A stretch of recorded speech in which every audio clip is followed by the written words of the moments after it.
শাসন নাকি আদর? নিউরোসায়েন্স অনুযায়ী শিশুদের ব্রেন চিৎকার নেগেটিভ স্টিমুলাস এবং আদর পজিটিভ স্টিমুলাস এই দুই ধরনের অভিজ্ঞতার প্রতি সম্পূর্ণ ভিন্নভাবে রেসপন্স করে।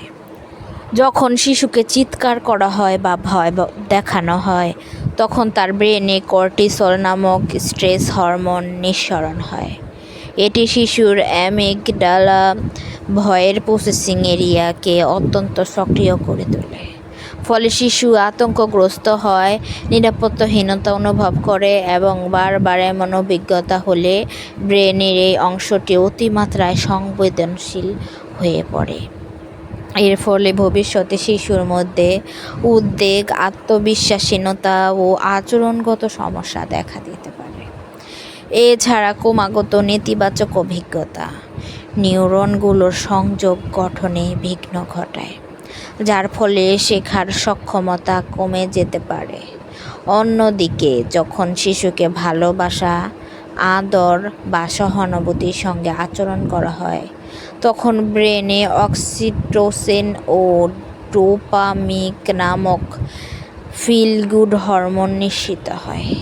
এটি ব্রেনের প্রিফ্রন্টাল কর্টেক্স, যেটি চিন্তা, বিচার, নিয়ন্ত্রণ ইত্যাদি পরিচালনা করে, কে সক্রিয় করে।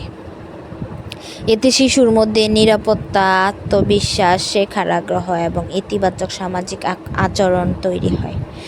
এমন ভালোবাসাময় পরিবেশে নিউরনের মাঝে বেশি বেশি সংযোগ তৈরি হয়, যেটা ব্রেনের বিকাশে অত্যন্ত গুরুত্বপূর্ণ।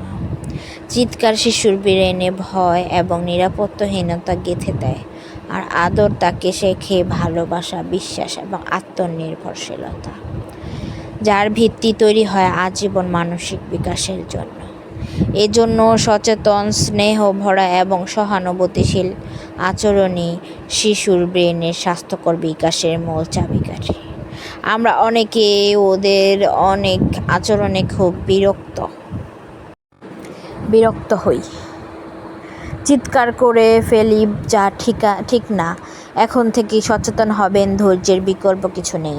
ধৈর্য ধারণ করবেন, বাচ্চাদের সাথে খুবই কেয়ারফুলি, নরমভাবে কথা বলবেন, কারণ চিৎকার করলে যে তারা অনেক বেশি ভয় পেয়ে যায় এটা কিন্তু সত্যি স্বাভাবিক একটা কথা। এটার মধ্যে কোনো অস্বাভাবিক বা মিথ্যার কোনো প্রভাবই নাই। বাচ্চাদের সাথে নরম স্বরে